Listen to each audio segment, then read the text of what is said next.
प्रिय विद्यार्थियों, आज हम organic chemistry BSc part first की सेकंड चैप्टर में एल्केन की अभिक्रियाओं के बारे में पढ़ेंगे।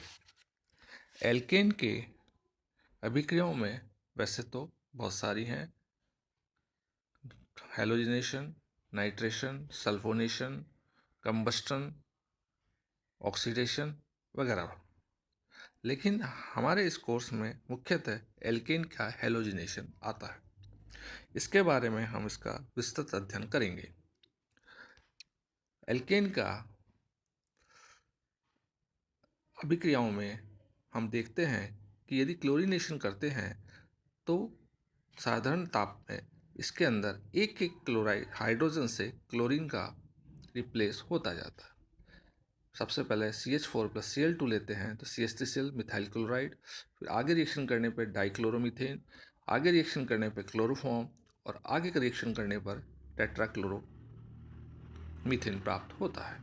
इस प्रकार चारों हाइड्रोजन रिप्लेस हो जाते हैं और 4 क्लोरीन जुड़ जाते हैं।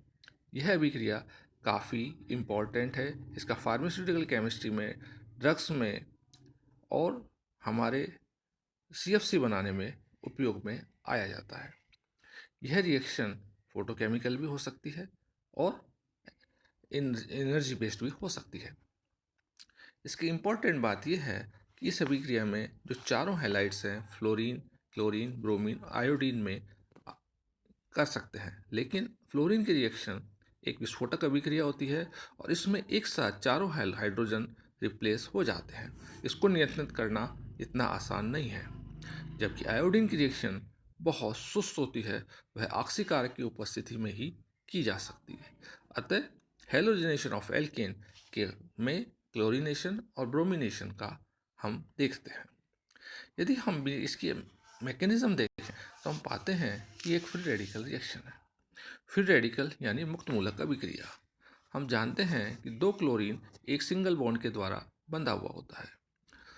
फोटोकेमिकल Hv की उपस्थिति में इसमें यह बॉन्ड 2 अनपेयर्ड इलेक्ट्रॉन की टूट जाता है और इस प्रकार Cl डॉट, जिसको हम क्लोरीन मुक्त मूलक अभिक्रिया मुक्त मूलक कहते हैं, वह प्राप्त होता है।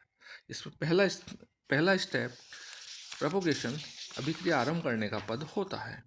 इसमें मीथेन के साथ यह मुक्त मूलक क्लोरीन अभिक्रिया करके मिथाइल ग्रुप और HCl बनाता है। मिथाइल ग्रुप के ऊपर एक फ्री रेडिकल चार्ज होता है। यह मिथाइल ग्रुप पुनः क्लोरीन के साथ रिएक्शन करके क्लोरोमिथाइल और एक Cl methyl group Cl free radical group देता है। यह फ्री रेडिकल पुनः अभिक्रिया को आगे चलाता रहता है। हम देखते हैं कि इसके अंदर यह अभिक्रिया लगातार चलती रहती है जब तक मीथेन ग्रुप के एक हाइड्रोजन क्लोरोमिथाइल ग्रुप में नहीं परिवर्तित हो जाता है। अंतिम स्टेप में टर्मिनेशन स्टेप अंतिम कहा जाता है। उसके अंदर 2 क्लोरीन के मुक्त मूलक जुड़ के क्लोराइड, एक क्लोरीन और मिथाइल ग्रुप जुड़ के मिथाइल क्लोराइड और 2 मिथाइल ग्रुप जुड़ के प्रोपेन प्राप्त करते हैं। इस अभिक्रिया को हम देखें तो 3 स्टेप हुए: इनिशिएशन, प्रोपोगेशन और टर्मिनेशन।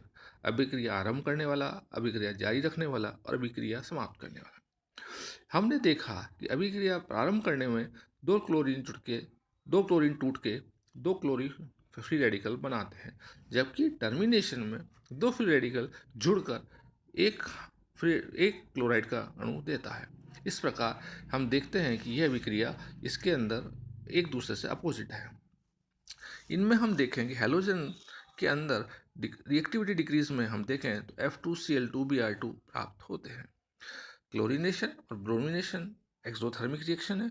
फ्लोरीनेशन काफ़ी एक्सप्लोसिवली है, विस्फोटक अभिक्रिया है और आयोडीन अनरिएक्टिव रहती है। उसके लिए हमको ऑक्सीकारक की उपस्थिति में काम किया जा सकता है।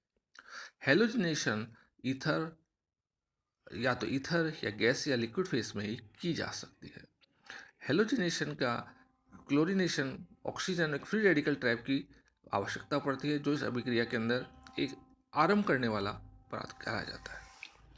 यदि हम सिंपल में देखें तो मीथेन का क्लोरीनेशन बड़ा आसान होता है, लेकिन यदि हम ब्यूटेन, प्रोपेन आगे देखें तो हम देखेंगे कि हमको अलग अलग तरह के प्रोडक्ट्स प्राप्त होते हैं।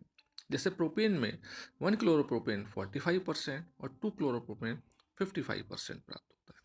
लेकिन जबकि यही प्रोपेन का ब्रोमिनेशन करें तो 3% एक 1 क्लोरोब्यूटेन और 97% टू टू ब्रोमोब्यूटेन प्राप्त होते हैं।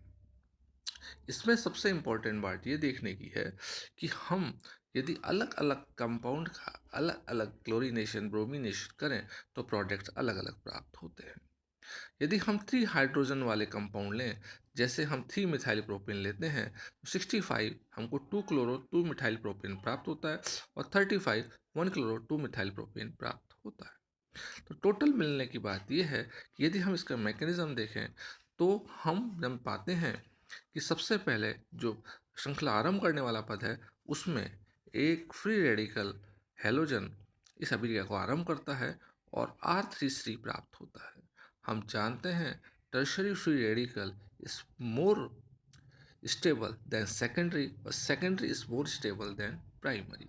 ये हमने प्रथम चैप्टर में फर्स्ट चैप्टर में खूब देखा था कि फ्री रेडिकल और कार्बोकैटायन में टर्शरी द्वितीय से अपेक्षा अधिक स्थायी और द्वितीय प्राइमरी की अपेक्षा अधिक स्थायी होता है।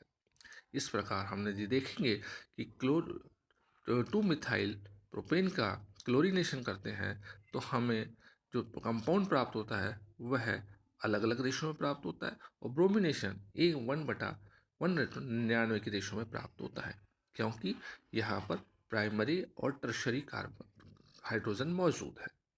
इस प्रकार यदि इसी कंपाउंड का हम एक ग्राफ द्वारा देखें तो हमें प्राप्त होता है कि इसके अंदर अलग अलग एनर्जी लेवल पर अलग अलग प्रोडक्ट प्राप्त होते हैं।